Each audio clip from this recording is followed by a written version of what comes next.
भगवान श्री रामचंद्र जी जो कि सदैव चतुर्भुज रूप में अपने भक्तों पर दया करने वाले हैं। पहले तो भगवान का स्वरूप इतना सुंदर है, इतना सरल है, इतना सहज है कि भगवान सदैव अपने भक्तों पर दया बनाए रखते हैं। पर वही जब कभी हम आप पर संकट आता है, दुख आता है, दुख की काली अंधेरी रात जब हमारे जीवन पर मंडराती है, भगवान चतुर्भुज रूप में भक्तों की रक्षा के लिए आते हैं। अच्छा, यहाँ पर भी हम आपने राम जन्म की कथा में श्रवण किया था कि भगवान रामचंद्र जी आए तो कौशल्या माँ के यहाँ लाल बनकर थे, परंतु प्रथम दर्शन उन्होंने कौशल्या माँ को चतुर्भुज रूप में दिया था। भगवान 4 भुजाओं के साथ प्रकट हुए थे। अच्छा, भगवान चतुर्भुज रूप में क्यों आए? भाव तो यही है कि मान लो जब भगवान ने ये वचन दिया कि मैं आपके यहाँ पुत्र बनकर आऊंगा, लाल बनकर आऊंगा, तो फिर भगवान लाल बनकर आते, नन्हे से शिशु बनकर आते। पर भगवान चतुर्भुज रूप में क्यों आए? क्योंकि मानो भगवान अपने भक्तों को बताना चाहते हैं, कहना चाहते हैं कि तुम्हारे प्रेम के लिए या मैं अपने जीव के लिए एक लाल बनकर भी आ सकता हूं और काल बनकर भी आ सकता हूं। समय आने पे मैं तुम्हारा लाल बना रहूंगा, पर अगर किसी ने तुम्हें हानि पहुंचाने का प्रयास किया तो इन्हीं चतुर्भुज रूप से 4 भुजाओं से मैं उसका काल भी बन जाऊंगा। और 4 भुजाओं में भगवान क्या लिए हैं? 4 भुजाओं में भगवान शंख चक्र गदा पद्म धारण किए हैं। बहुत ध्यान से सुनिएगा इस बात को। तो भगवान चतुर्भुज रूप में और 4 भुजाओं में शंख चक्र गदा पद्म धारण करके क्यों आते हैं? इन 4 चीजों को धारण करने का भाव क्या है? कभी तो मन में ये प्रश्न उठता होगा कि भगवान एक हाथ में शंख लिए हैं, एक हाथ में चक्र लिए हैं, एक में गदा लिए हैं और एक में पद्म लिए हैं, तो भाव तो आता ही होगा। तो महाराज भगवान अपने हाथ में शंख को धारण किए हैं, इसके पीछे का भाव क्या है? तो बड़ा सुंदर भाव है। क्या? कि भक्तन की जय सर्वदा, कि भक्तन की जय सर्वदा, और ये दर्शावन हे तू, और शंख चिन्ह निज करन में धारत भव जल से तू। तो शंख धारण करने का भाव क्या है?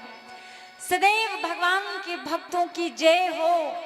आपने देखा होगा कभी भी जब जय का समय आता है, कभी उत्साह का समय आता है, तो सदैव शंख की ध्वनि की जाती है। तो भगवान शंख लेने का भाव यही है कि भगवान के भक्तों की सदैव जय होती रहे। भगवान यही चाहते हैं और सदैव शंख की ध्वनि उनके जीवन में नाद करती रहे, बजती रहे। इसी कारण भगवान ने शंख को धारण किया है। भगवान शंख लेकर प्रकट हुए हैं।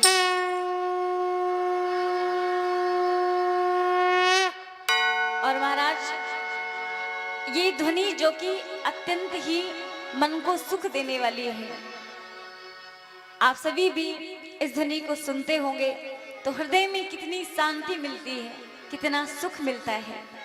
तो शंख तो भगवान ने इसलिए धारण किया। और दूसरा आता है चक्र। चक्र क्यों धारण किया? तो महाराज चक्र धारण करने का भी भाव है। क्या? कि दहेत पाप निज जनन के, दहेत पाप निज जनन के, और हारत हृदय तम घोर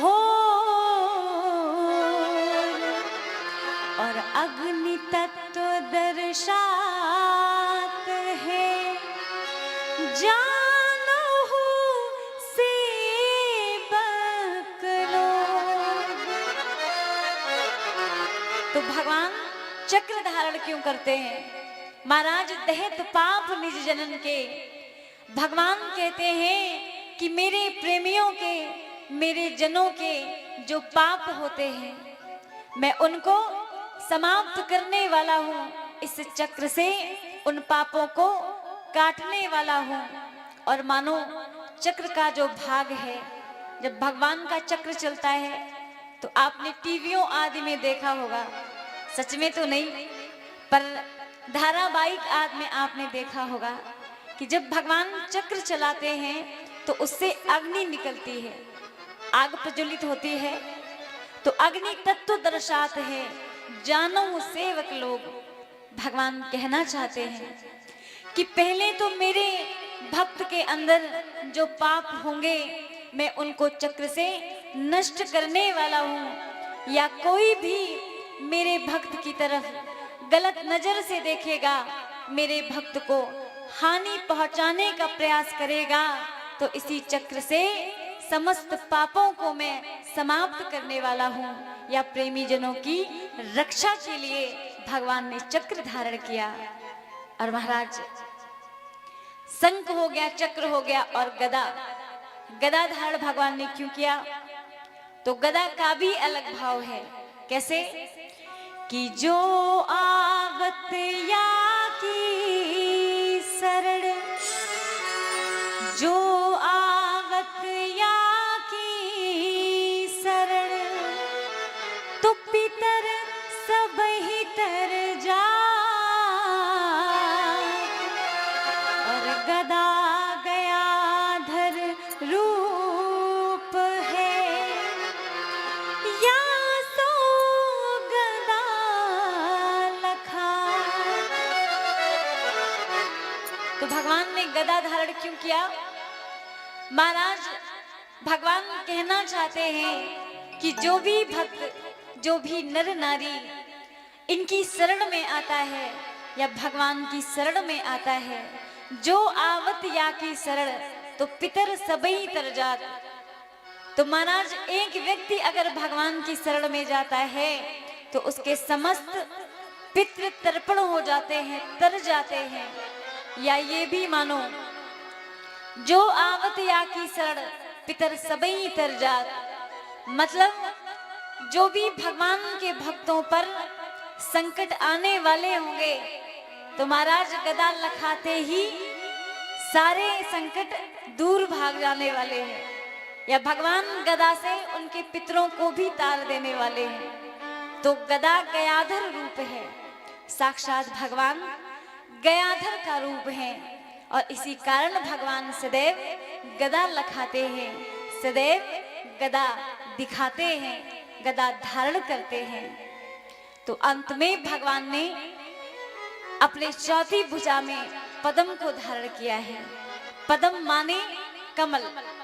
तो महाराज पद्म धारण क्यों किया? तो पद्मादिक सब निधिन को और करत पद्म पति दान, और याहित पद्म कर धरे देखो कृपा निधान। पद्म को धारण करने वाले ईश्वर भगवान, जो कि अपने प्रेमी जनों को, अपने प्रियतम जनों को, सब निधियों को देने वाले हैं। महाराज निधि माने खजाना। अगर हम ऐसे पद्म धारण करने वाले भगवान की शरण में जाते हैं तो भगवान हमें सब प्रकार का खजाना देने वाले हैं। वो भले ही धन हो, वो भक्ति हो, वो भावना हो, वो प्रेम हो या समर्पण हो, त्याग हो, भगवान हमें हर प्रकार की निधि से सुसज्जित करने वाले हैं, प्रदान करने वाले हैं। इसी कारण भगवान हाथ में पद्म धारण किए हैं। तो ऐसा सुंदर स्वरूप मेरे चतुर्भुज रूप भगवान श्री हरि नारायण भगवान रामचंद्र जी का है। आइए भांति भांति से ऐसे भगवान को हम प्रणाम करेंगे, अपने राम को नमन करेंगे।